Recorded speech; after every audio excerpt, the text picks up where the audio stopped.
Shabbat Shalom à chacun. Que l'Éternel vous bénisse. Soyez vraiment bénis au nom de Yeshua. Voilà, nous allons prier pour cette étude afin que le Seigneur puisse nous accompagner par son esprit. Père éternel, nous te bénissons et nous te remercions de ce que Yeshua soit venu pour nous sauver. Merci Seigneur d'être avec nous, de nous envoyer ton Saint-Esprit maintenant pour que nous puissions étudier les Écritures avec sagesse et en ton nom. Que ton saint nom soit béni, Seigneur, dans les cieux. Tu es le roi des rois, le maître des maîtres, le maître de l'univers, et nous te bénissons. Amen.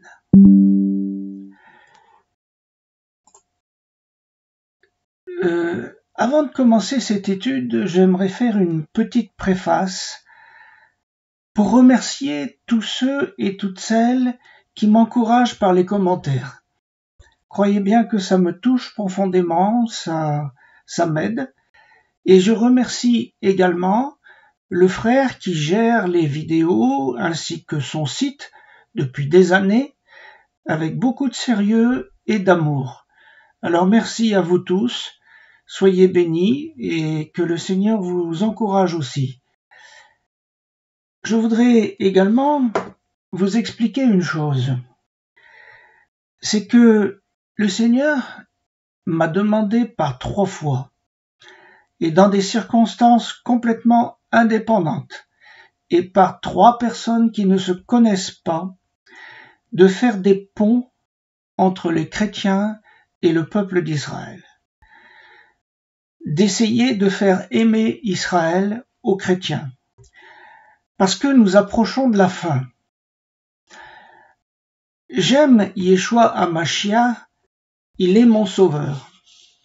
Et j'essaye de faire ce qu'il m'a demandé avec mon cœur. J'aime le peuple d'Israël depuis ma jeunesse. Il faut essayer de le connaître et de le comprendre. J'ai d'abord connu le monde catholique, puis évangélique, je les ai bien connus tous les deux, et maintenant nous nous sommes rapprochés de la racine. Alors le Seigneur ne m'a pas demandé de faire aimer les Juifs messianiques, ça de toute façon les chrétiens les connaissent, non, c'est d'essayer de rapprocher les chrétiens du monde juif. Alors je sais bien sûr qu'à partir de là, mes enseignements peuvent parfois irriter certaines personnes, des choses que je dis ou que je répète de la part de certains raves, de ce qu'ils ont dit, ça peut chagriner quelques personnes. Mais vous savez qu'un peuple, pour l'aimer, un peuple qui a été rejeté depuis des années, mal connu, ce peuple, eh bien, il faut accepter de l'écouter, parfois de se mettre à sa place, et avec ça, on peut essayer de le comprendre et de l'apprécier. Je sais très bien, nous savons tous, que la majorité des Juifs ne reconnaissent pas Yeshua HaMashiach. Ils le rejettent, ils ont certaines raisons pour ça, et ne croyez pas que je cautionne ce qu'ils peuvent dire sur Yeshua. Il y a certains propos que je ne cautionne pas, c'est évident. Mais ils ont tellement de richesses à nous partager, eh bien que nous devons apprendre à faire la part des choses, compte tenu de toutes leurs souffrances passées.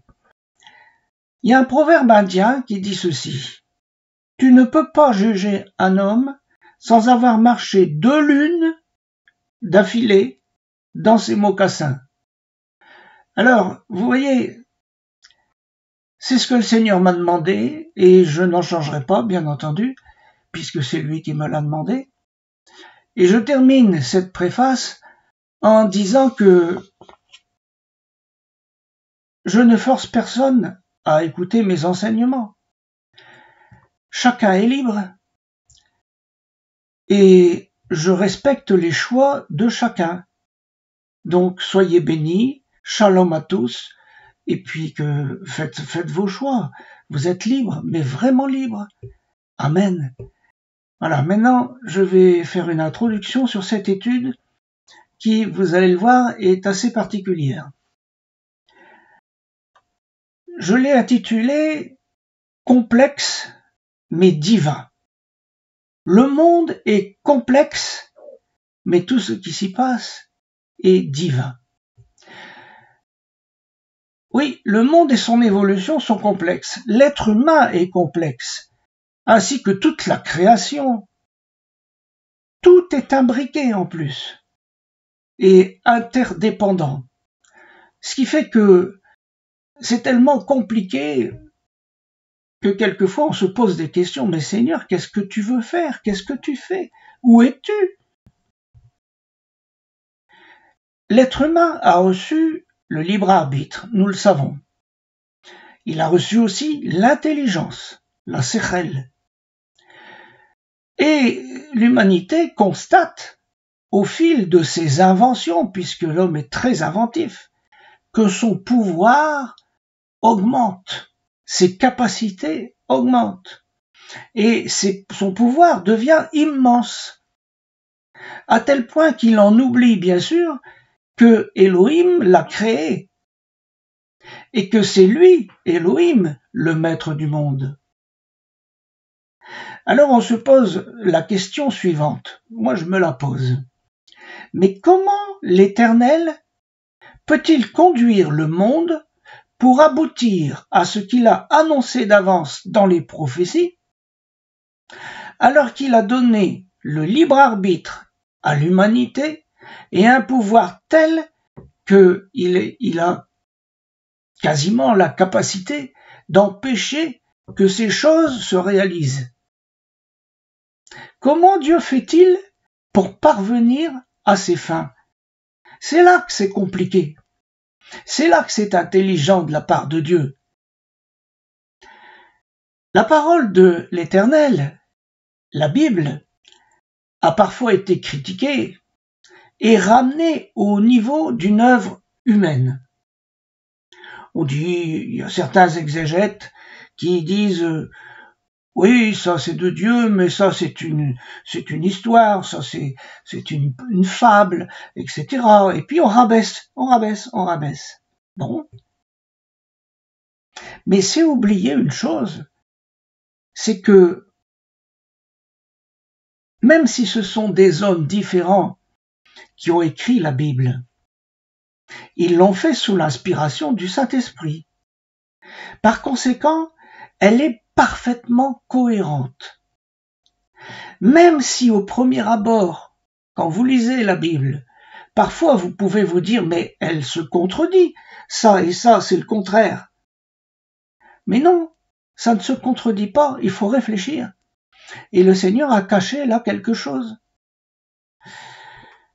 Il y a l'unité de l'esprit dans la parole de Dieu.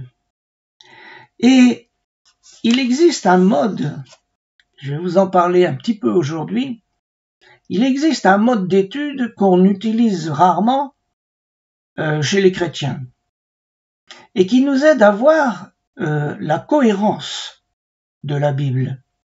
Il s'agit de la structure numérique de la Bible. Donc, cette étude, qui est, je vous l'ai dit, assez particulière, eh bien, elle va se diviser en deux parties. La première partie, je vais vous parler du salut en rapport avec un nombre. C'est très curieux, c'est intéressant, enfin moi j'aime beaucoup.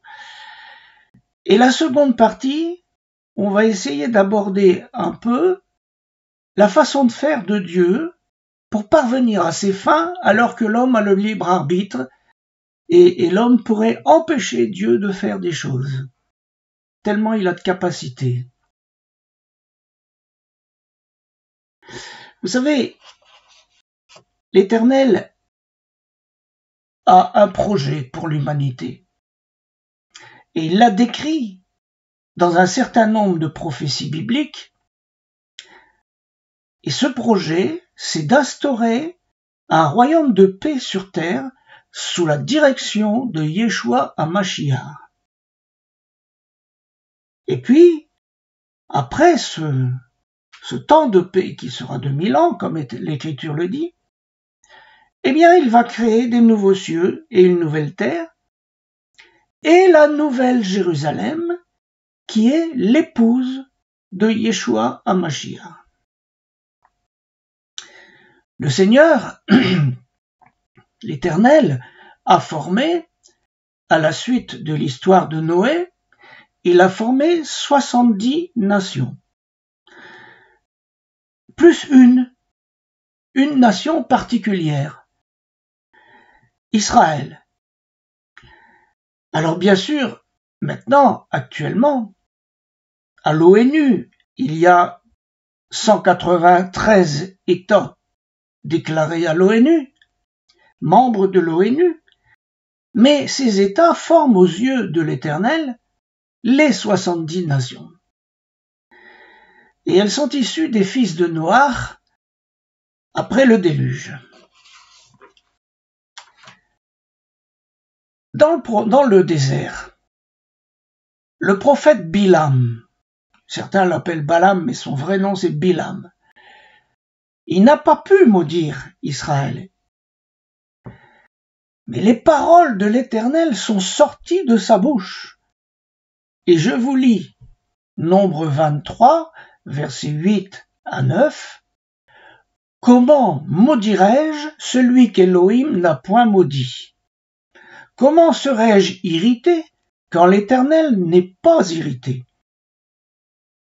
Je le vois du sommet des rochers, je le contemple du haut des collines, et écoutez bien ça. C'est un peuple qui a sa demeure à part et qui ne fait pas partie des nations. Vous avez bien entendu? Ce sont les paroles de l'Éternel. Donc l'Éternel a placé un peuple à part, qui ne se mélange pas avec les autres et qui lui appartient en propre. Je vais citer une parole qui a été rapportée par le Rav Ben Shetrit. Il a cité François Rabelais. Vous vous rappelez, quand on allait à l'école, on nous a enseigné les auteurs français. Et celui-ci, l'auteur français du XVe siècle, Rabelais, c'était un drôle de personnage. Hein. Il était à la fois médecin, chrétien, catholique, à l'époque c'était catholique bien sûr, mais en même temps libre penseur. Vous voyez comment c'est bizarre.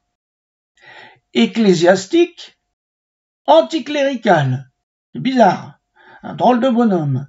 Bref, c'était une personne complexe, controversée, et en plus, c'était un antisémite notoire. Et voilà ce que le Rav a rapporté. Rabelais a dit ceci. Toi, peuple juif, tu es porteur du drapeau de l'humanité, du drapeau de la justice et du drapeau de la vérité. Tu vas être massacré, tu vas être poursuivi, tu vas être pollué, mais garde ta mission. Alors le peuple d'Israël fut mis à part pour transmettre au monde les Écritures et pour recevoir en son sein le Mashiach, le Sauveur du monde. C'est aussi de la terre d'Israël que partira la réalisation sur terre du royaume de Yeshua Mashiach. Et c'est de Jérusalem que sortira la Torah pour toutes les nations. C'est écrit dans Michée, chapitre 4, verset 2, « Des nations s'y rendront en foule et diront, venez, montons à la montagne de l'Éternel, à la maison de l'Élohim de Jacob, afin qu'il nous enseigne ses voies et que nous marchions dans ses sentiers, car de Sion sortira la Torah et de Jérusalem la parole de l'Éternel. » N'oublions pas, frères et sœurs, que si le peuple d'Israël, dans sa majorité, a rejeté Yeshua HaMashiach, c'est aussi pour que les nations puissent entrer dans l'alliance avec l'Éternel. L'Église des nations, est née d'une parenthèse dans la vie du peuple d'Israël. Et quand cette parenthèse va se refermer, frères et sœurs, eh bien c'est fini, l'Église sera fermée, elle sera créée totalement. Il ne manquera pas un seul membre. Je vous lis un passage que Jean-Marc Taubois lisait souvent. Romains 11, versets 25 à 28. Car je ne veux pas, frères, que vous ignoriez ce mystère. Pour ceux qui écoutent Jean-Marc Taubois, vous rappelez combien de fois il l'a dit ça? Je ne veux pas que vous ignoriez ce mystère. Et on continue la lecture. De peur que vous vous preniez pour des sages. C'est la version Tob que je vous lis.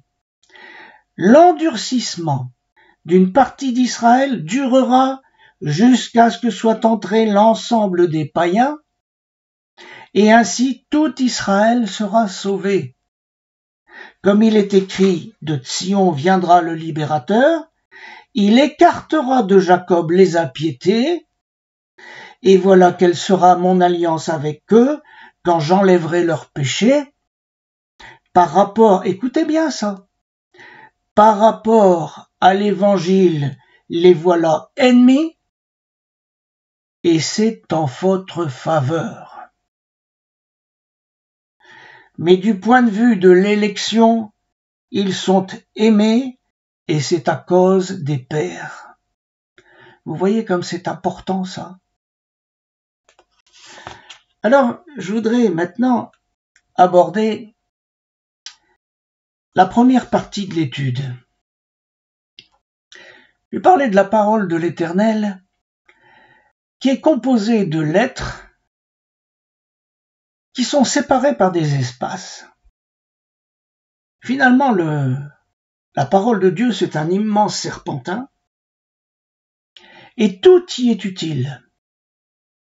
Il ne faudrait pas avoir l'arrogance d'en retirer un petit trait ou d'en ajouter un. Même ce qui nous semble une faute d'orthographe par exemple, a un sens.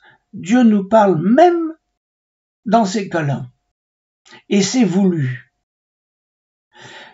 Matthieu 5,16 nous dit, c'est Yeshua qui parle, hein, car je vous dis en vérité, tant que le ciel et la terre ne passeront pas, il ne disparaîtra pas de la Torah un seul iota ou un seul trait de lettre jusqu'à ce que tout soit arrivé.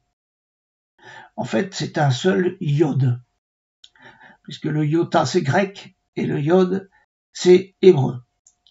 On voit aussi dans l'Apocalypse, chapitre 22, versets 18 à 19, « Je le déclare à quiconque entend les paroles de la prophétie de ce livre. » Et Dieu sait qu'il est compliqué à comprendre. « Si quelqu'un y ajoute quelque chose, Elohim le frappera des fléaux décrits dans ce livre. Et si quelqu'un retranche quelque chose des paroles de ce livre, de cette prophétie, Elohim retranchera sa part de l'arbre de vie et de la ville sainte décrit dans ce livre. » On ne peut pas toucher à la parole de Dieu. Et pour se rendre compte de la cohérence des Écritures, il faut beaucoup étudier.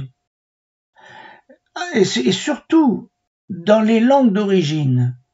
Il y a 3 langues d'origine, puisque c'est l'hébreu, l'araméen et le grec.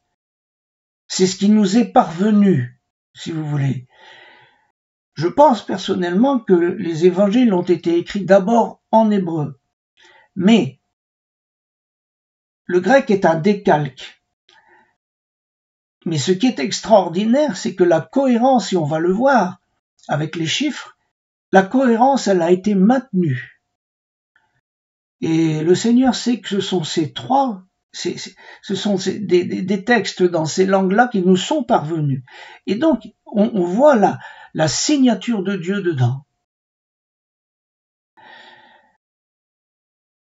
Alors, pour se rendre compte de la cohérence, eh bien, il faut de la sagesse. Et la Bible, elle est tellement bien structurée, frères et sœurs, que il est statistiquement impossible que ça soit du hasard. Le Créateur, c'est le plus grand scientifique de tout l'univers.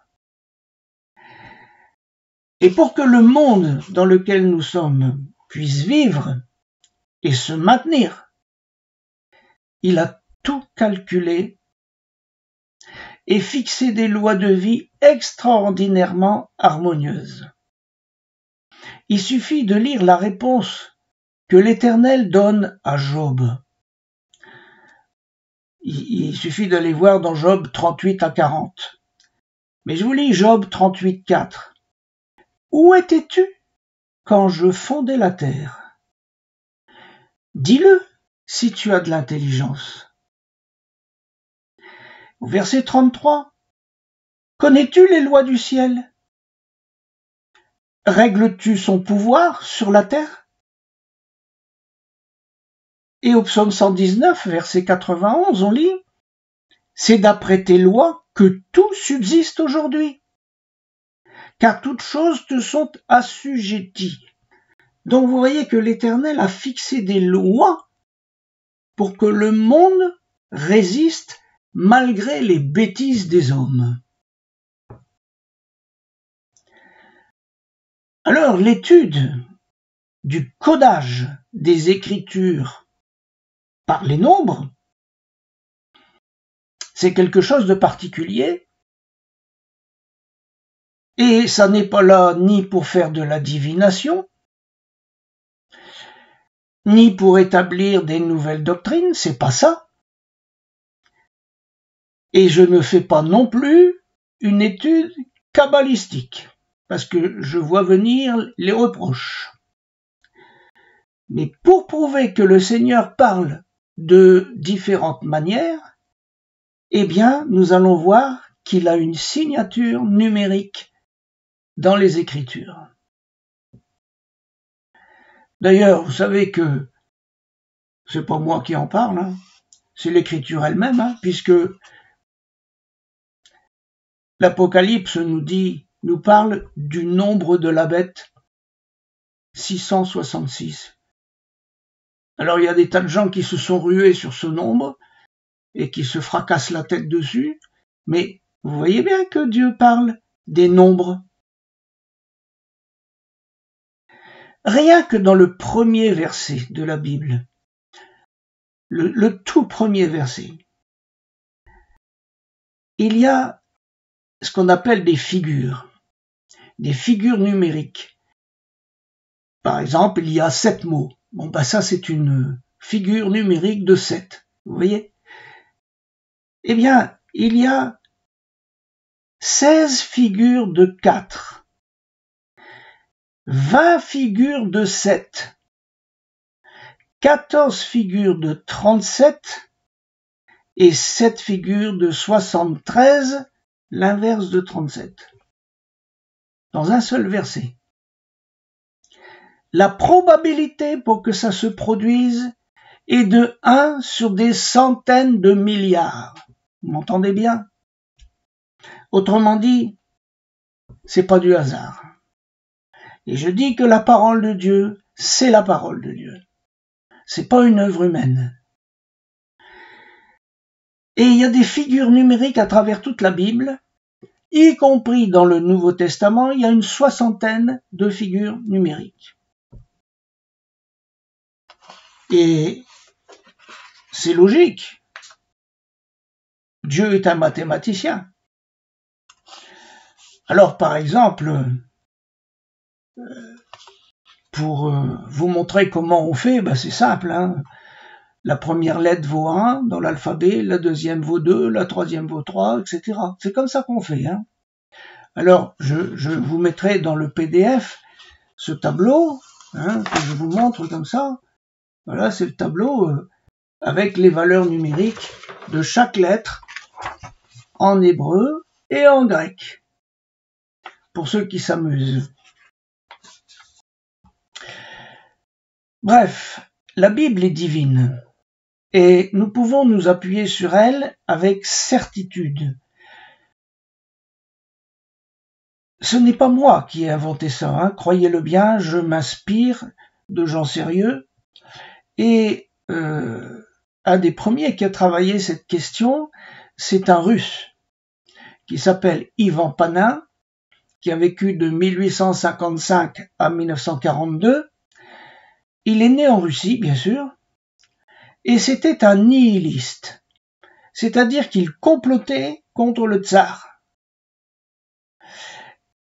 Alors, il a dû s'exiler, il est allé en Allemagne. Il a fait des études en Allemagne. Et puis, il a migré aux États-Unis. Et là, il a été diplômé de Harvard. Et en 1890, il va découvrir le plan mathématique de la Bible. Tant en hébreu qu'en grec. C'est ça qui est étonnant. Et dès lors, vous savez ce qui est arrivé? Eh bien, il s'est converti à Yeshua Mashiach.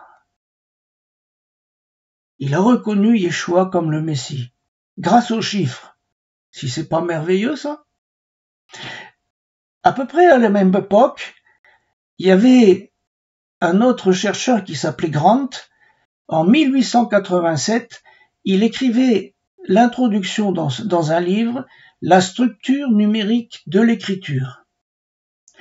Et à la suite de ça, il a publié cette Bible numérique en 7 volumes, vous vous rendez compte?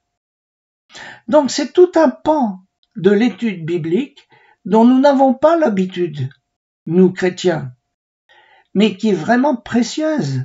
On y découvre des choses merveilleuses qui renforcent la foi. C'est ça l'objectif. Alors c'est pas du hasard, vous savez. Je vais, à partir de ces études-là, de Ivan Panin, etc., je vais vous parler du nombre 17, en rapport avec le salut, parce que ça va nous fortifier sur les Écritures. 17, c'est pas n'importe quoi 17, c'est d'abord un nombre premier. Alors qu'est-ce que c'est qu'un nombre premier? Bien, c'est un nombre qui n'est divisible que par lui-même et par 1. Voilà, il y a une série de nombres premiers comme ça. Mais ce nombre-là, on peut l'obtenir en faisant la somme de 8 plus 9. Alors je vais vous parler du symbolisme rapidement, très très rapidement, du symbolisme de 8. Vous savez que 7, c'est la perfection. Mais le 8, c'est un nouveau départ, un nouvel ordre, un nouveau monde. Par exemple, Dieu a créé le monde en 6 jours, le 7e il s'est arrêté, c'était Shabbat, et le 8e jour, c'est le premier jour complet d'Adam. C'est un démarrage. C'est au 8e jour qu'il faut circoncire les enfants juifs. Dans l'arche de Noé, pour un nouveau monde, ils étaient 8. Noé est appelé par Pierre, dans 2 Pierre 2,5, il est appelé le 8e. Et son nom signifie repos. Yeshua a été ressuscité le premier jour de la semaine, mais toute la semaine qui a précédé, qui dure 7 jours, c'était une semaine difficile pour lui. Et donc le premier jour de la semaine, c'est le 8e jour, si vous voulez. Et donc ce chiffre-là, 8, fait entrer dans quelque chose de nouveau. Et quelque chose qui est plein d'amour, et en hébreu, le mot ahav, qui veut dire aimer, a pour valeur 8. Maintenant, notre nombre, 9, eh bien ce nombre-là, il est en rapport à ce qui est définitif, ce qui est assuré. Il suit le 8. On a quelque chose de nouveau, un nouveau monde, et on est assuré dans ce nouveau monde. Par exemple, c'est à la 9e heure que Yeshua a dit sur la croix, tout est accompli. C'était fini, définitif. Voyez le premier verset. Le premier verset, c'est Bereshit bara Elohim. Ça commence comme ça. Si je retire le mot bara, Bereshit Elohim, c'est-à-dire dans un commencement, Elohim, celui qu'on traduit toujours par Dieu. Dans un commencement, Elohim. Eh bien, si vous calculez la valeur numérique de ça, ça vaut 999. C'est-à-dire 9 fois 111. J'aurai l'occasion dans une autre étude de vous parler du nombre 111. C'est intéressant. Mais 9 fois 111. Il est le seul créateur et c'est une certitude. Quand Daniel il a passé une nuit avec les lions, vous vous rappelez, il n'a eu aucune blessure, il est sorti indemne. Eh bien, dans Daniel 6, 24, on trouve l'expression « parce qu'il s'était confié en son Elohim ». Et quand vous calculez la valeur de cette phrase, il s'était confié en son Elohim, ça vaut 9 fois 9 fois 2. Donc c'est 9, c'est la certitude, c'est une certitude. Et vous savez, quand le Seigneur voulait donner une certitude, il disait en vérité, en vérité. Mais en vrai, c'est Amen, Amen. C'est ça qu'il disait. Ça a été traduit par en vérité, en vérité. Mais Amen, c'est un mot hébreu qu'on ne doit pas toucher d'ailleurs. On ne sait pas le traduire. C'est tellement c'est un mot extraordinaire. Mais vous voyez, ce mot Amen, on le trouve 108 fois dans le Tanar. Le Tanar, c'est l'Ancien Testament, pour ceux qui ne savent pas. Hein. Eh bien, 108 fois, c'est 9 fois 12. Donc c'est encore une certitude, vous voyez. Et on le voit à travers les chiffres. Alors maintenant, je vais commencer à vous parler du nombre 17. Vous allez voir que c'est étonnant. Ceux qui n'aiment pas les chiffres, eh bien, personne n'est obligé de m'écouter. Hein. Vous faites comme vous voulez. Hein. Mais la première fois qu'on rencontre ce nombre 17, vous savez où? C'est dans l'histoire de Noé. Je vous le lis dans Genèse 7, verset 11. L'an 600 de la vie de Noé. Le second mois, le 17e jour du mois, en ce jour-là, toutes les sources du grand abîme jaillirent, et les écluses des cieux s'ouvrirent, la pluie tomba sur la terre 40 jours et 40 nuits. Ce même jour entrèrent dans l'arche Noé, Sem, Cham, Japhet, fils de Noé, et les femmes, la femme de Noé et les 3 femmes de ses fils avec eux, eux et tous les animaux de leur espèce. Puis l'Éternel ferma la porte sur eux. Autrement dit, le 17e jour, ces 8-là et tous les animaux avec eux sont sauvés. Ils sont dans l'arche. Pourquoi est-ce que le Seigneur précise le 17e jour? Eh bien parce qu'il veut nous parler d'une signature par rapport au salut, pour nous faire comprendre que le salut est certain. Et on va retrouver ça, ce 17, on va le retrouver à plusieurs endroits.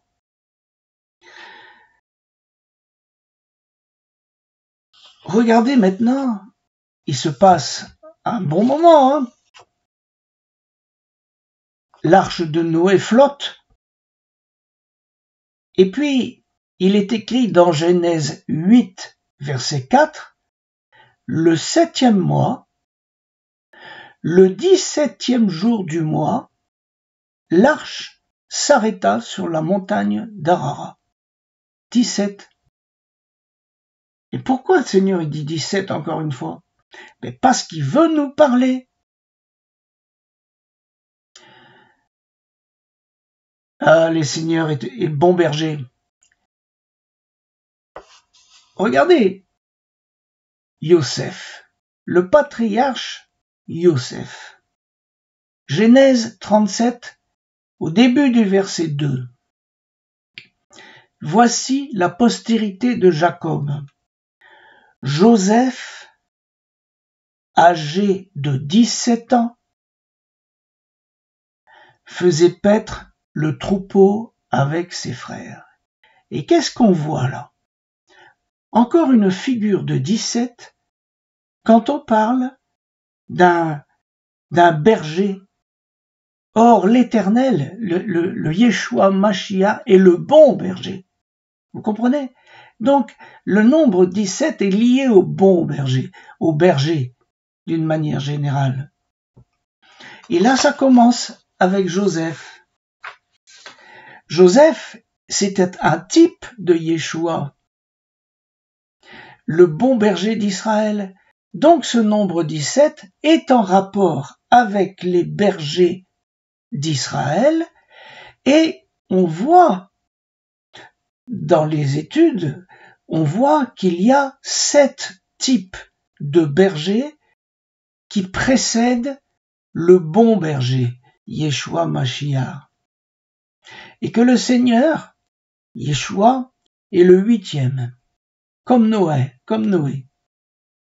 Alors je vais vous lire les noms des 7 bergers qui sont des figures de Yeshua qui précèdent Yeshua.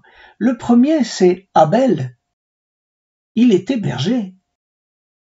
Et quand vous calculez sa valeur, ça fait 37. Bon, je ne vais pas vous accabler de nombres, mais le deuxième berger, c'est Abraham. Le troisième berger, c'est Yitzhak.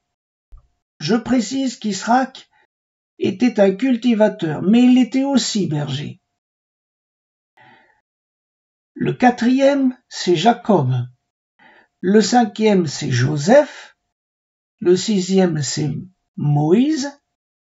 Et le septième, c'est David.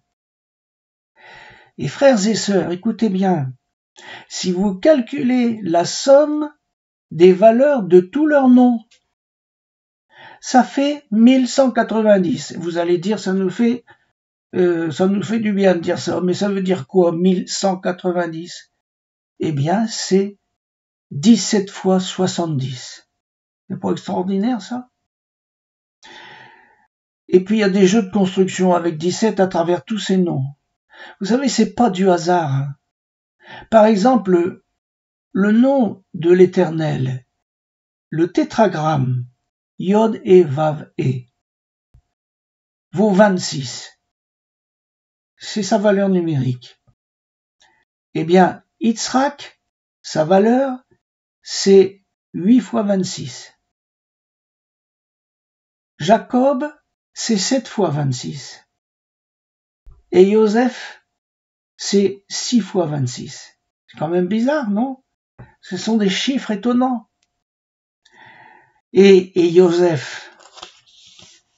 Joseph, quand vous inversez les lettres de Yosef, eh bien vous arrivez à un mot qui donne pious, qui veut dire réconciliation. Vous voyez, c'est une image de Yeshua Mashiach qui arrive à la fin à la réconciliation.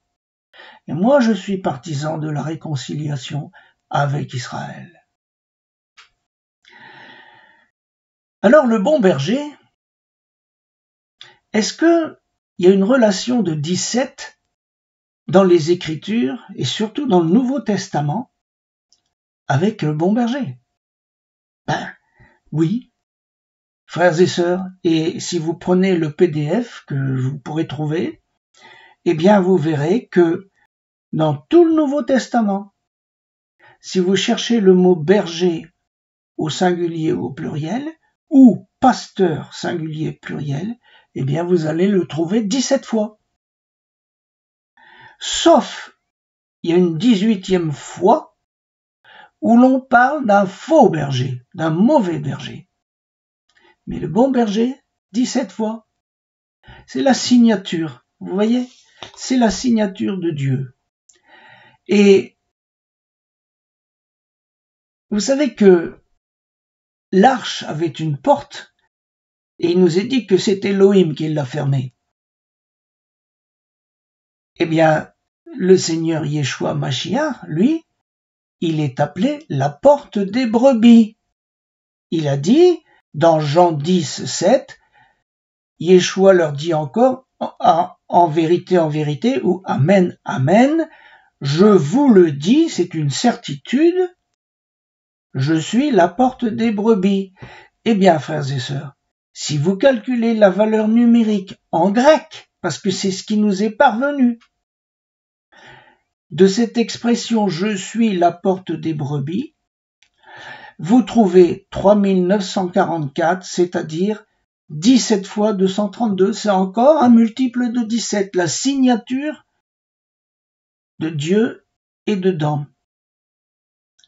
Et les mots, les deux mots « mes brebis » en grec donnent 901, c'est-à-dire 17 fois 53, la signature de Dieu. Dans le psaume 23, nous avons l'expression bien connue « l'Éternel est mon berger ». Sa valeur, c'est 306, c'est-à-dire 2 fois 9 fois 17. Nous avons 9, 17 et 2. 2 parce que c'est la deuxième personne de la Trinité. Mais on en parlera à une autre occasion. Si maintenant je prends le psaume 23, vous connaissez tous le psaume 23. Écoutez, il va dire, par exemple, l'Éternel est mon berger. Je ne manquerai de rien. Il me fait reposer. Je vais vous le relire. Parce que si vous comptez bien, l'Éternel est mon berger. Je ne manquerai de rien. Il me fait reposer dans de verts pâturages. Il me dirige près des eaux paisibles. Il restaure mon âme. Il me conduit dans les sentiers de la justice, à cause de son nom. Quand je marche dans la vallée de l'ombre de la mort, je ne crains aucun mal, car tu es avec moi. Ta houlette et ton bâton me rassurent. Tu dresses devant moi une table, en face de mes adversaires. Tu oins d'huile ma tête, et ma coupe déborde. Oui, le bonheur et la grâce m'accompagneront tous les jours de ma vie, et j'habiterai dans la maison de l'Éternel jusqu'à la fin de mes jours. Eh bien, si vous comptez le nombre de fois que David fait allusion à sa personne pour être rassuré par le bon berger, eh bien, c'est 17 fois. Si c'est pas la signature de Dieu, ça, de l'Éternel. Et dans le psaume 80 au verset 1, nous avons le mot berger d'Israël, qui a pour valeur 816, c'est-à-dire 17 fois 48. C'est pas extraordinaire, ça? Vous savez, le plan du salut, c'est un plan absolument remarquable.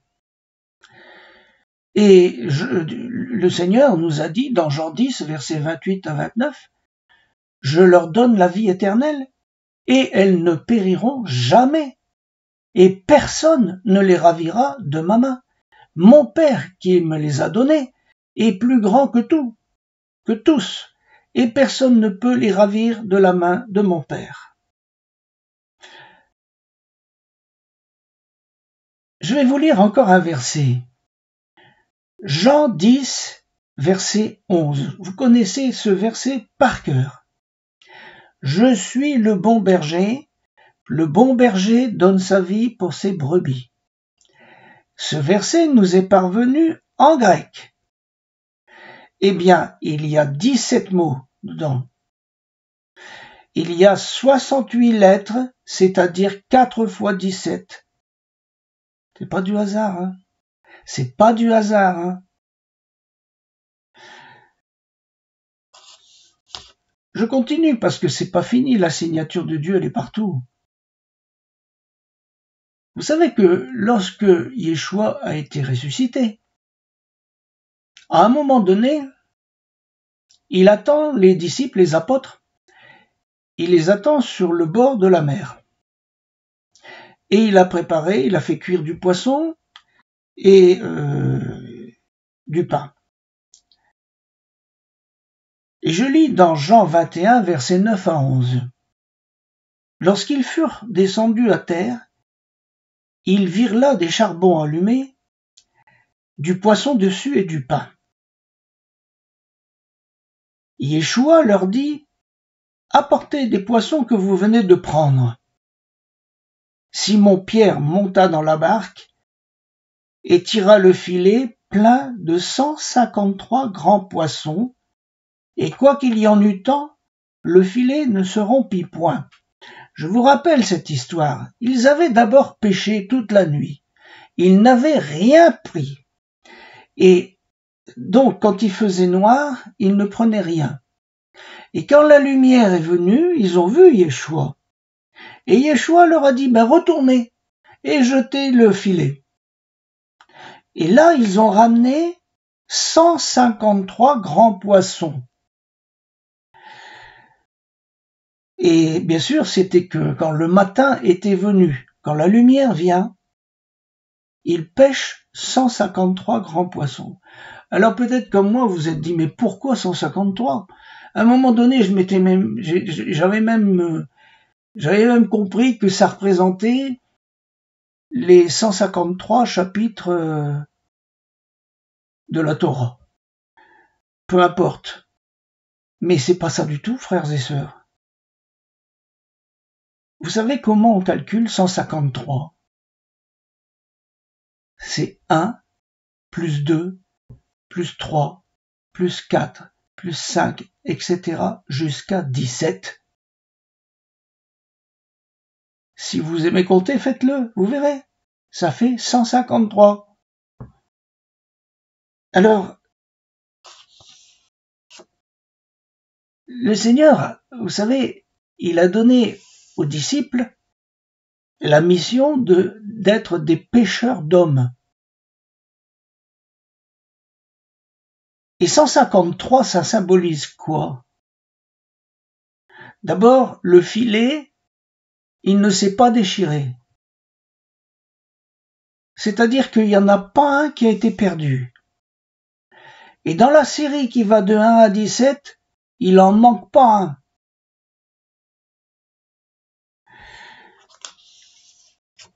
Et puis, d'autre part, ce nombre est vraiment étonnant parce que si vous faites 153, regardez, 1 plus 5 plus 3, ça fait 9. C'est le chiffre de la certitude. Et si maintenant, vous calculez la valeur numérique de l'expression hébreu, les fils d'Elohim, Bnei Elohim, ça fait 153. Ces poissons, ce sont les fils de Dieu. Vous comprenez ? Et le filet, l'expression en grec le filet, il a pour valeur 1224, c'est-à-dire 17 fois 72. Pas un. ne se perd, le filet ne craque pas. Vous voyez le plan de Dieu. Et si nous prenons maintenant le canon, l'ordre des livres de la Bible, qui a été choisi par les rabbins, en considérant que les livres 1 et 2 Samuel n'en forment qu'un, et que 1 et 2 Rois n'en forment qu'un, eh bien, on arrive au 17e livre. Le 17e livre, c'est celui de Jonas, qui parle de l'évangélisation, qui raconte l'histoire du salut. Vous comprenez? Mais si vous prenez maintenant la Bible, l'ordre des livres d'une Bible protestante, alors le 17e livre, c'est pas le même, c'est le livre d'Esther, où on voit que Dieu agit dans les moindres détails sans se montrer.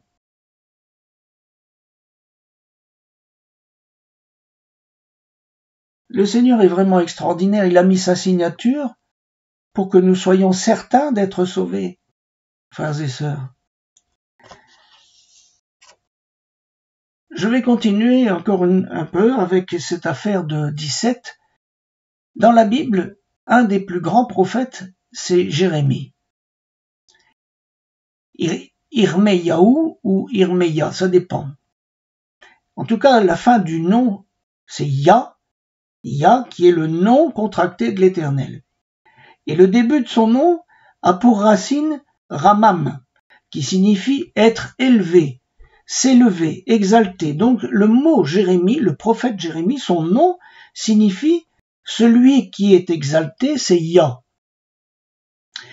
Et il est victorieux sur tout. Et Jérémie, il a vécu dans un temps de détresse incroyable. Le pauvre, il a vu des choses incroyables. Et quand le peuple allait partir en captivité, il a acheté un terrain. C'est bizarre. Dieu lui a demandé d'acheter un terrain, alors tout le peuple partait en captivité. Dans Jérémie 32, versets 6 à 19, on lit « La parole de l'Éternel m'a été adressée en ces mots. Voici Anaméel, fils de ton oncle, Shaloum, va venir auprès de toi pour te dire « Achète mon champ qui est à Anathoth, car tu as le droit de l'acquérir. Tu as le droit de rachat pour l'acquérir. » Et Anaméel, fils de mon oncle, vint auprès de moi, selon la parole de l'Éternel, dans la cour de la prison. Et il me dit, achète mon champ, qui est à Anathoth, dans le pays de Benjamin, car tu as le droit d'héritage et de rachat. Achète-le. Je reconnus que c'était la parole de l'Éternel. J'achetai à Anaméel, fils de mon oncle, le champ qui était à Anathoth, et je lui pesai, regardez bien, 17 cycles d'argent. J'écrivis un contrat, etc. Et on voit à la fin, mets ce contrat dans un vase de terre afin qu'il se conserve longtemps. Jérémie a acheté le terrain pour 17 cycles d'argent. Il l'a acheté à Anaël. Ananel. En hébreu, ça signifie la grâce de El, dont l'oncle est Shaloum, qui signifie complet, en paix, dont la racine Shelem veut dire payer. Notez en passant que le mot oncle, dans cette histoire, se dit Dod, qui veut dire bien-aimé, gage d'amour. Ce sont les mêmes lettres qui forment le mot David. Et je ne peux pas ne pas citer ce verset de Matthieu 3, 17. Et voici, une voix se fit entendre des cieux ces paroles, celui-ci est mon fils bien-aimé, en qui j'ai mis toute mon affection. Et puis il était aussi appelé fils de David. Donc vous voyez le rapprochement avec le mot Dod. Le Seigneur, lui, il nous a rachetés par son sang précieux. Il est notre Goël. Je vous en parlerai certainement dans une étude plus tard. Il est notre Goël, celui qui avait le droit de rachat. Quand il est mort sur la croix, il a dit « tout est accompli » parce qu'il avait payé. Or, le mot « accompli », frères et sœurs, en grec, je ne vais pas vous le dire parce que je ne parle pas le grec, mais sa valeur c'est 1156, c'est-à-dire 4 fois 17 fois 17. C'est pas du hasard. Et le mot Goël, le Goël, c'est le vengeur de sang, c'est le rédempteur. Job disait, mon rédempteur, je sais que mon rédempteur est vivant. Mon Goël. Eh bien, Goël a pour valeur 34, 2 fois 17. Alors, je vais bientôt terminer avec ce nombre 17 qui est une signature de Dieu, d'Élohim pour le salut, en analysant un texte de Romains 8, versets 35 à 39. C'est du grec, hein, mais écoutez bien.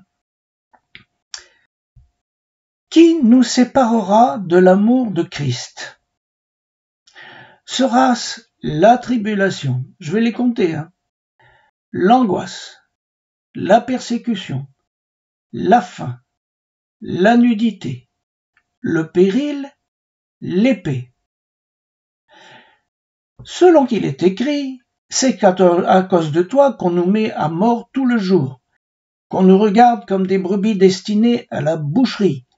Mais dans toutes ces choses, nous sommes plus que vainqueurs par celui qui nous a aimés, car j'ai l'assurance que, et on continue de compter, ni la mort, ni la vie, ni les anges, ni les dominations, ni les choses présentes, ni les choses à venir, ni les puissances, ni la hauteur, ni la profondeur, ni aucune créature, ça fait 17, ne pourra nous séparer de l'amour d'Élohim manifesté en Yeshua Mashiach notre Seigneur.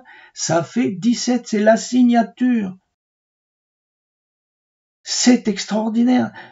Si vous calculez la probabilité pour que ces choses arrivent, soyez tranquille, hein, c'est 1 sur des centaines de milliards. Alors je dis que c'est admirable et que la parole de Dieu, c'est la parole de Dieu, c'est tout. On ne la discute pas. Elle est là. Et merci au Seigneur que les Juifs nous l'ont transmise. Alors maintenant je vais faire la deuxième partie de l'étude. Parce que Israël, c'est vraiment un peuple à part. Je vous résume, vous connaissez l'histoire, mais je vous la résume rapidement. Vous avez sans doute remarqué que dans l'histoire du monde, de nombreux empires ont disparu. Ils ont un cycle de vie, et puis à la fin, ils sont tout pollués, ils ont plus de force, ils ont des mœurs bizarres, etc. Et ils s'écroulent, poum. Et à ce moment-là, ils sont partagés, ils sont disloqués, tout le monde en prend un morceau, et ça devient un autre empire. C'est comme ça l'histoire. Et puis il y a aussi des populations qui ont complètement disparu. Eux, ils ont été rasés, mais rasés de rasés. Voilà, disparus.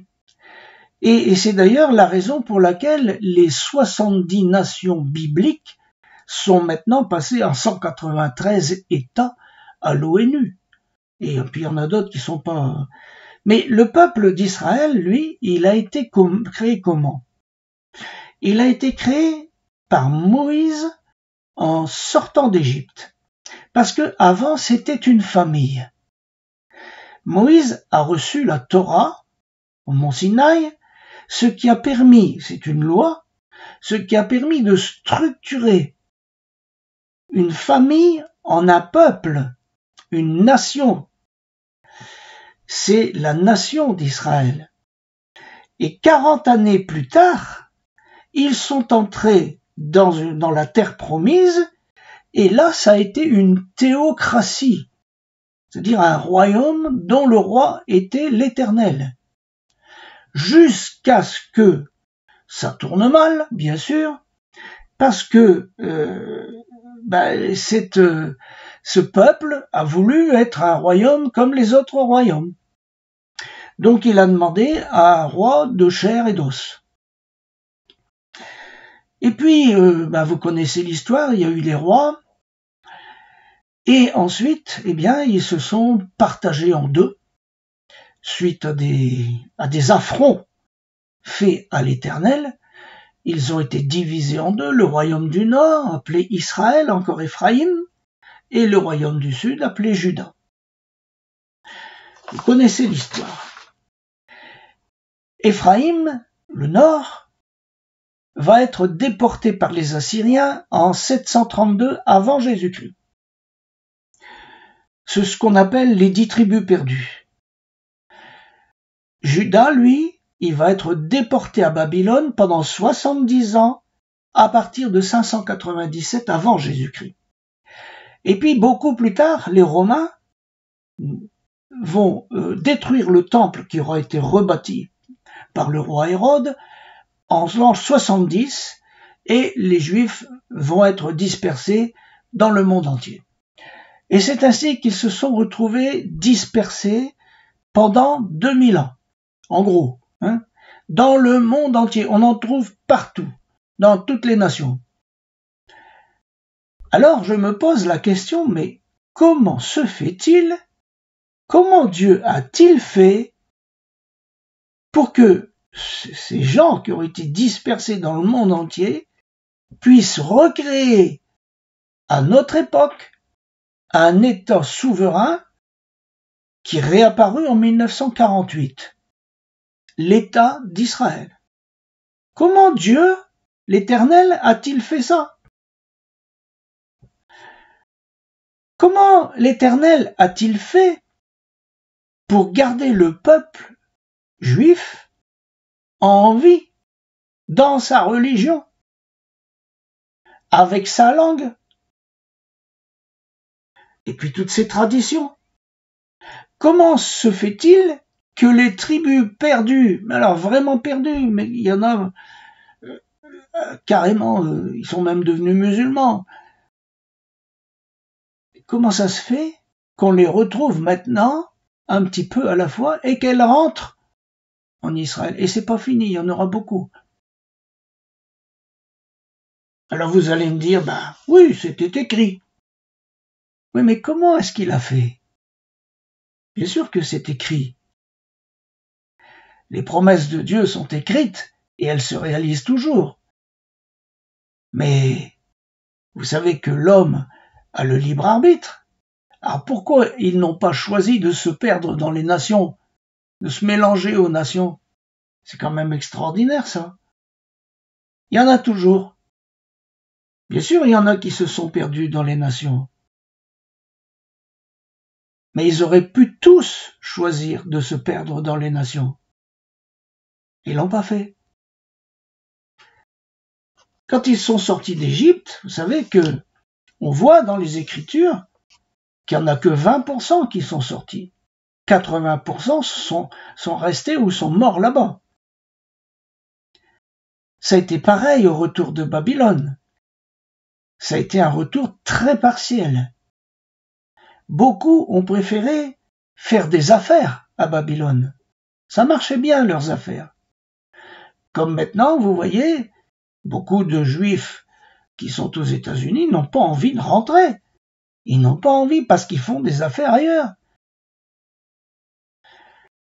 Et pourtant, le Seigneur dit, dans Ésaïe 27 au verset 12, « En ce temps-là, l'Éternel secourra des fruits depuis le cours du fleuve jusqu'au torrent d'Égypte, et vous serez ramassés un à un, enfants d'Israël. »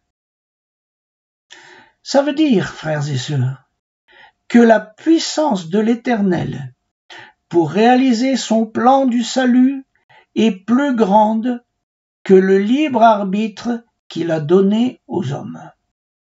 Et que le Seigneur va toujours trouver le moyen, malgré le libre arbitre et les choix des hommes, il va toujours trouver le moyen de réaliser ce qu'il a promis.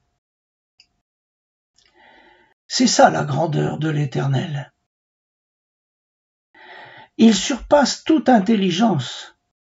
Et même ses ennemis, finissent par faire sa volonté.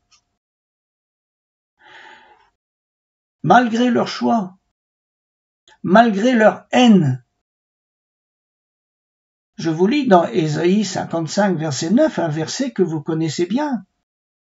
Autant les cieux sont élevés au-dessus de la terre, autant mes voix sont élevées au-dessus de vos voix et mes pensées au-dessus de vos pensées. Dieu est tout-puissant. L'Éternel est tout-puissant. Alors, on se pose la question, mais pourquoi est-ce qu'Amalek est toujours là? Amalek, qui c'est? C'était le petit-fils d'Ésav. Vous savez, le frère jumeau de Jacob, Ésaü. Son vrai nom, c'est Ésav. Il s'est marié avec une femme qui s'appelle Ada, une Cananéenne, et puis avec elle, il a eu, entre autres, un fils qui s'appelle Éliphaz. Et Éliphaz, il a pris une concubine qui était la sœur de Lotan et qui était un Horien. Et avec elle, il a eu un fils qui s'appelle Amalek. Et la tribu des Horiens était déjà connue du temps d'Abraham. Elle habitait dans la montagne de Séhir. Et cette tribu a été chassée par Ésav. C'est bizarre, hein? Horien, ça veut dire habitant des cavernes, habitant des tombeaux. Et on pense à la région de Pétra. J'ai visité Pétra, j'ai eu cette chance, et j'ai vu tous les tombeaux qu'il y a là. Mais oui, bien sûr, vous pouvez habiter dans ces régions. Et Amalek est donc devenu le chef d'une tribu qui a attaqué Israël dans le désert. Ça a été le premier conflit contre Israël lorsqu'il est sorti de l'Égypte. Alors, on se souvient du texte que je vais vous lire. Exode 17, versets 8 à 11. Amalek vint combattre Israël à Réphidim. Alors Moïse dit à Josué, choisis des hommes, sors et combat Amalek. Demain je me tiendrai sur le sommet de la colline, la verge d'Élohim dans la main. Josué fit ce que lui dit Moïse pour combattre Amalek. Et Moïse, Aaron et Hur montèrent sur la montagne au sommet de la colline, et lorsque Moïse élevait la main, Israël était le plus fort, et lorsqu'il baissait la main, Amalek était le plus fort. Amalek, il a attaqué à Réphidim. Réphidim, ça veut dire lieu de repos. Donc, ça veut dire que Amalek n'a pas voulu qu'Israël entre dans son repos. Et cette guerre, c'est une guerre spirituelle. Et l'Éternel a précisé ceci dans Exode 17, versets 14 à 16. L'Éternel dit à Moïse, « Écris cela dans le livre, pour que le souvenir s'en conserve. Déclare à Josué que j'effacerai la mémoire d'Amalek de dessous les cieux. » Moïse bâtit là un autel et lui donna pour nom Éternel ma bannière. Il dit, parce que la main a été levée sur le trône de l'Éternel. Il y aura guerre de l'Éternel contre Amalek de génération en génération. Il faut comprendre des choses, frères et sœurs, là. C'est important parce que ça existe encore maintenant.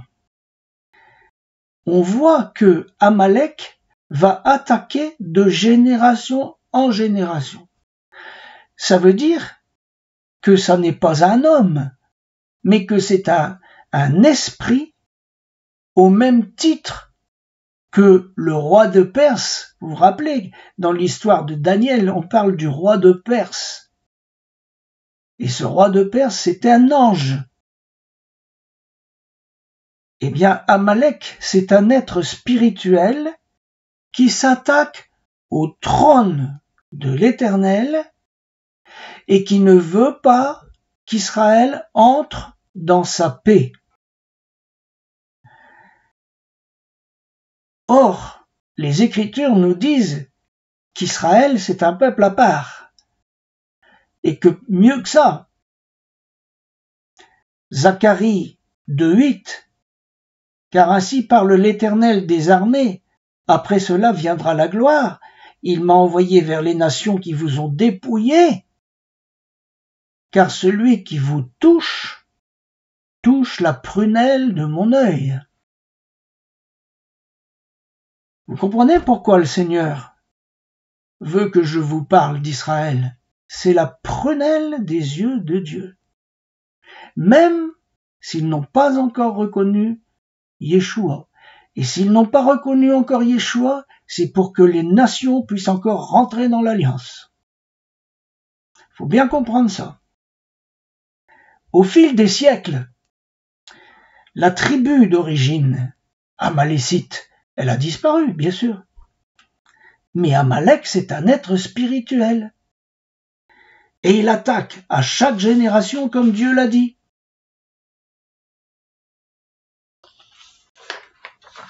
Alors, il a attaqué systématiquement.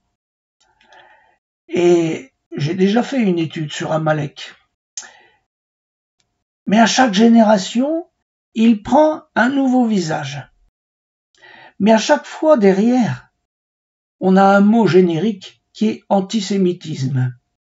Et ici, à la fin des temps, ce mot, il a tendance à être changé en antisionisme. Mais avant d'aller plus loin, je voudrais vous rappeler quelque chose que vous connaissez peut-être pas. Mais je pense que c'est bon de le lire au moins une fois. Vous allez voir comment Amalek a fait au fil des siècles. Au IVe siècle avant Jésus-Christ, à Athènes, les Juifs devaient déjà avoir un signe distinctif. En 201 avant Jésus-Christ, Ptolémée ordonne aux Juifs d'adorer les dieux égyptiens sous peine d'être marqués au fer rouge sur le front. En 616, l'empereur Hériaclus impose des vêtements distinctifs et interdit les armes aux Juifs. En 634, le pacte d'Omar impose la rouelle jaune et une cordelette avec un signe autour du cou. En 807, Haroun al-Rachid impose des ceintures blanches pour les Juifs et bleues pour les chrétiens. En 849, l'Égypte musulmane, les Juifs doivent porter des turbans et des ceintures jaunes. En 1005, en Égypte, le calife el-Hakim impose pour les Juifs des cloches aux ceintures et des figurines de veaux en bois au cou.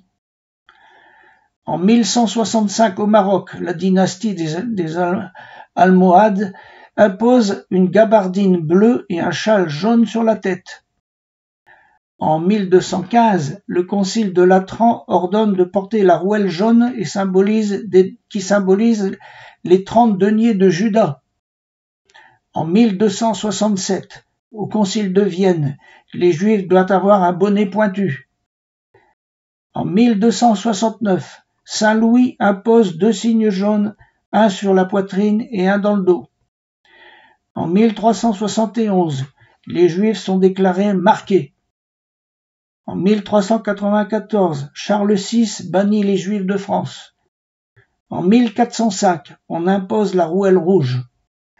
En 1408, ordre de porter un signe en forme de demi-lune dont les pointes se touchent presque, avec une roue rouge et blanche.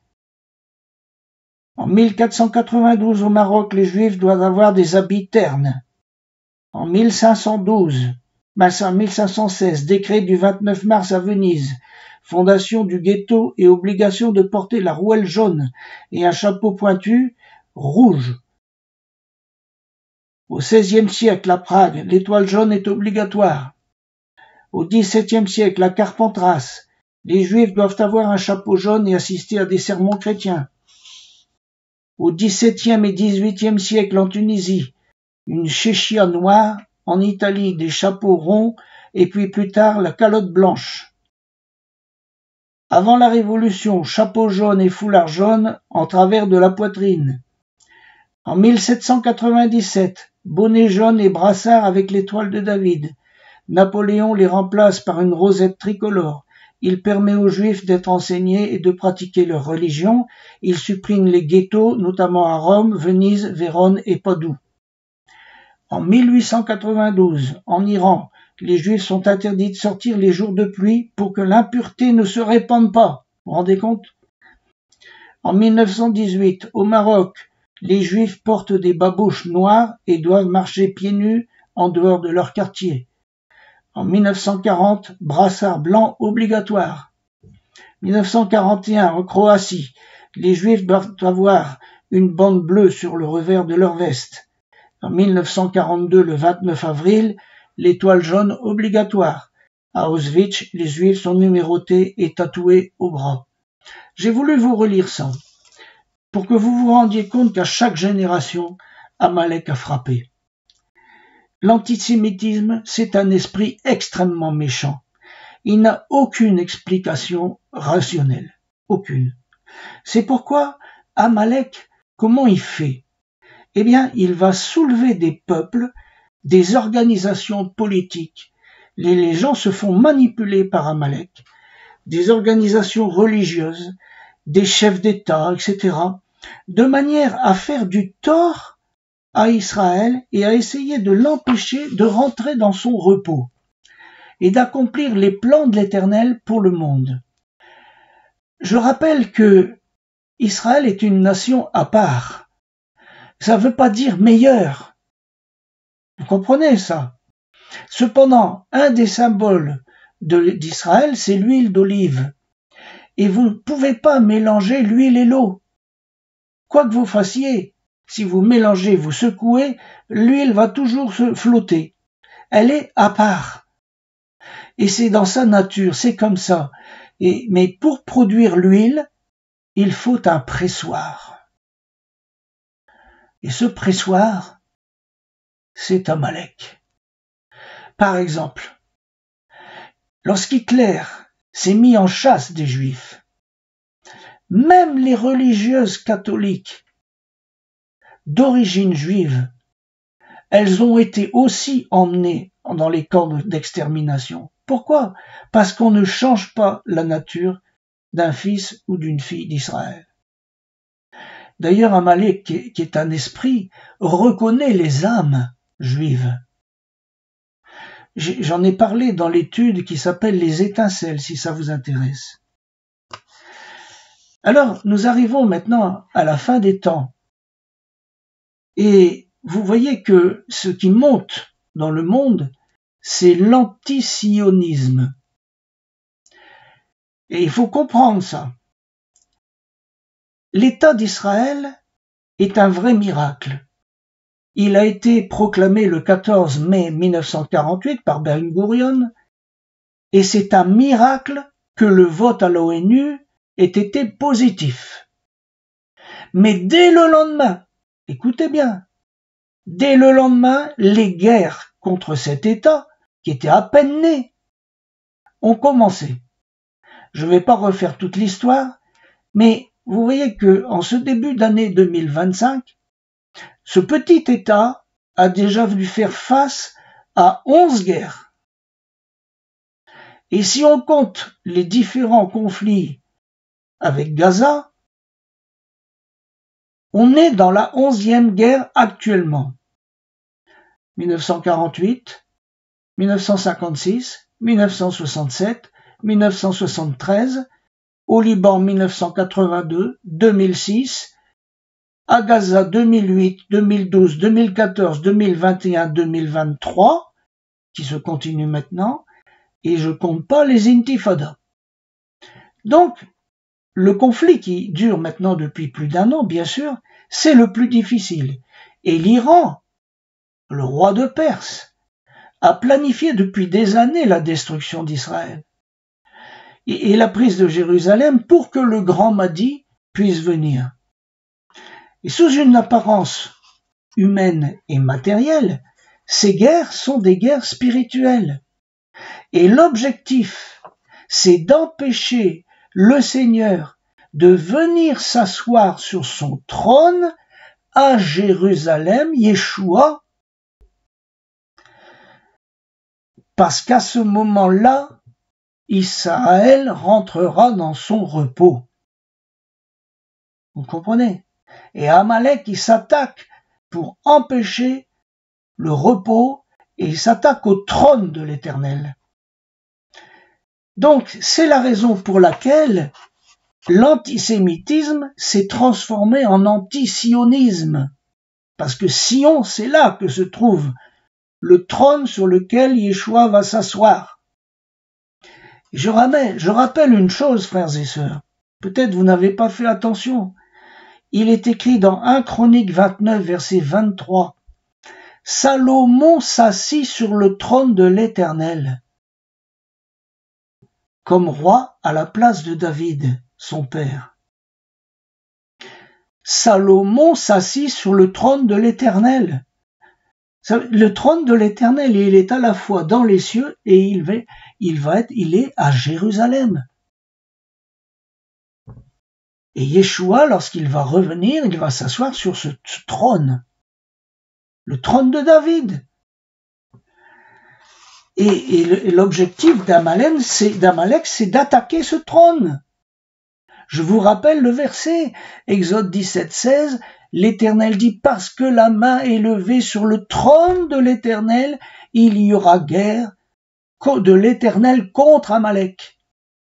Il n'est donc pas compliqué, frères et sœurs, de comprendre, et je fais pas de politique, j'étudie les Écritures, de comprendre que tous les antisionistes du monde, qu'ils le fassent par méchanceté ou qu'ils le fassent par naïveté, font le jeu d'Amalek et ils se heurteront à l'Éternel lui-même et à Yeshua Mashiach, parce que c'est Yeshua Mashiach qui va rendre justice. Souvenons-nous également que l'Éternel a dit par 3 fois qu'il bénit ceux qui bénissent Israël et qu'il maudit ceux qui maudissent Israël. C'est toujours valable. À titre d'exemple, regardez un peu l'état de nos nations qui ont pris des positions de plus en plus anti-sionistes. Regardez l'état des nations, on est en train de dégringoler.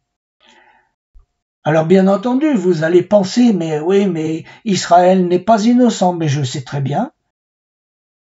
C'est exact. Mais c'est un autre problème, c'est une autre question, et c'est quelque chose qui va se résoudre entre l'Éternel et eux. Je vous lis Jérémie 16, versets 14 à 21. Je les ramènerai dans leur pays, que j'avais donné à leur père. Voici, j'envoie une multitude de pêcheurs, dit l'Éternel, et ils les pêcheront.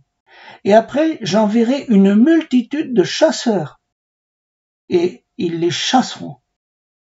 Car mes yeux sont attentifs à toutes leurs voix, elles ne sont pas cachées devant ma face, et regardez bien, et leur iniquité ne se dérobe pas à mes regards. Donc vous voyez,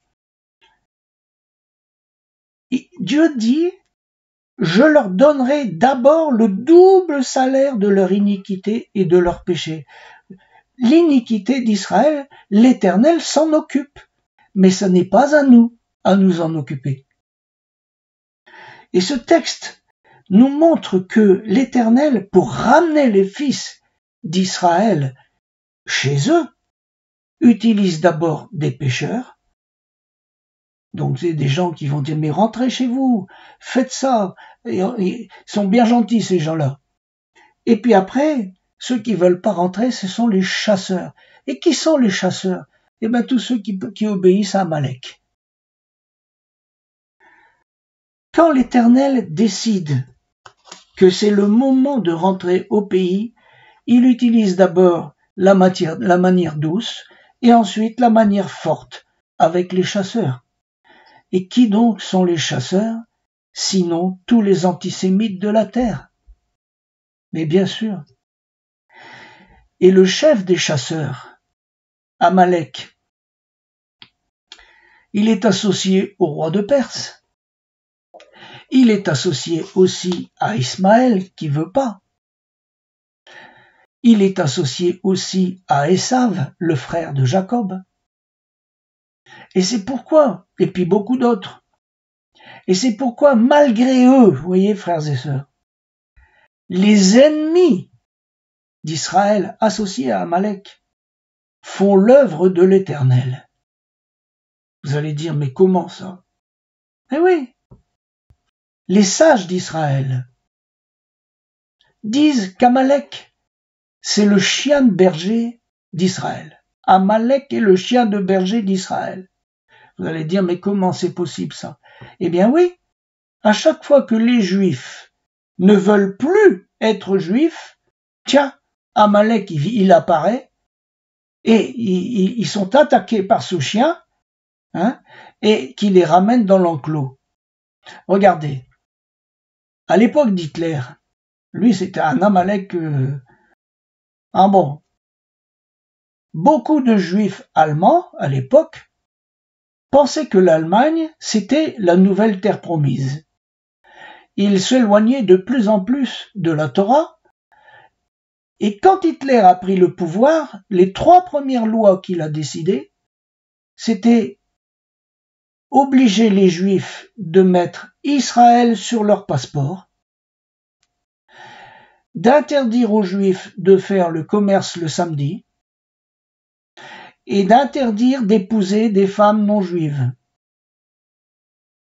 Autrement dit, il les a ramenés dans l'enclos, il les a ramenés dans leur loi. Il les a obligés à redevenir des Juifs. C'est ça, Amalek. Et par conséquent,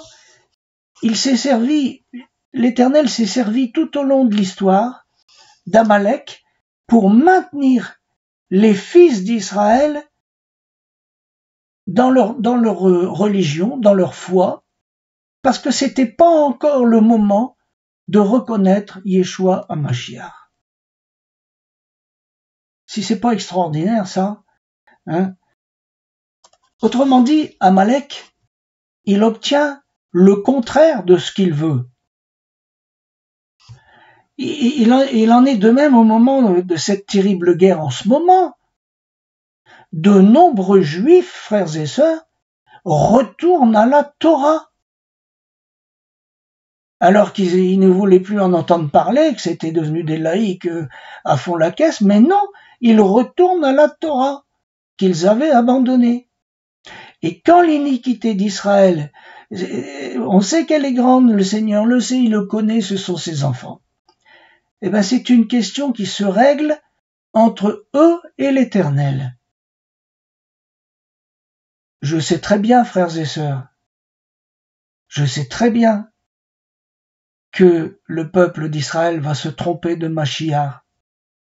Vous savez que vraisemblablement, le président Trump va jouer un rôle là-dedans. Mais ça fait partie du plan de l'Éternel. Lui, il n'a pas été élu pour rien, vous savez. Mais au bout d'un moment, quand ils auront la déception, parce que la déception viendra, par contraste, ils reviendront vers les Écritures et reconnaîtront celui qu'ils ont percé. Alors on a compris, frères et sœurs, que par l'influence d'Amalek, toutes les nations vont finir par s'opposer totalement au plan de l'Éternel qui est de ramener la paix là-bas. Et ils vont s'attaquer à Israël croyant faire une œuvre utile. Cette nation qui ne fait pas partie des nations, elle gêne. Alors il est écrit dans l'Apocalypse: et je vis sortir de la bouche du dragon, de la bouche de la bête et de la bouche du faux prophète 3 esprits impurs semblables à des grenouilles, car ce sont des esprits de démons qui font des prodiges et qui vont vers les rois de toute la terre et de leur rassembler pour le combat du grand jour d'Élohim Tout-Puissant. Voici, et là, il est dit, voici, je viens comme un voleur. Heureux celui qui veille et qui garde ses vêtements, afin qu'il ne marche pas nu et qu'on ne voit pas sa honte.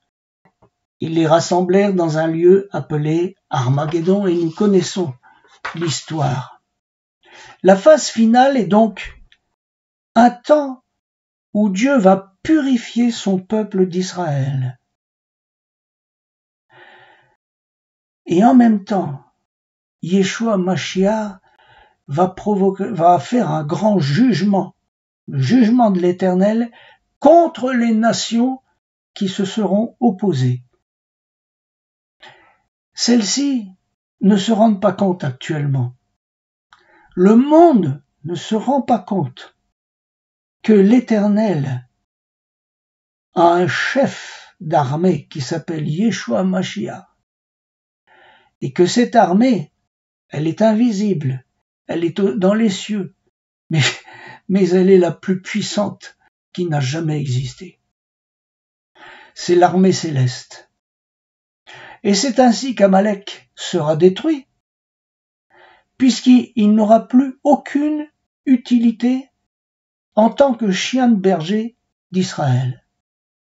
Parce que Israël sera parvenu à la paix, à la tranquillité, à son repos. Et Yeshua Mashiach sera le roi des Juifs à Jérusalem sur le trône de l'Éternel et le roi du monde. Zacharie 8.3 « Ainsi parle l'Éternel, je retourne à Sion, et je veux habiter au milieu de Jérusalem.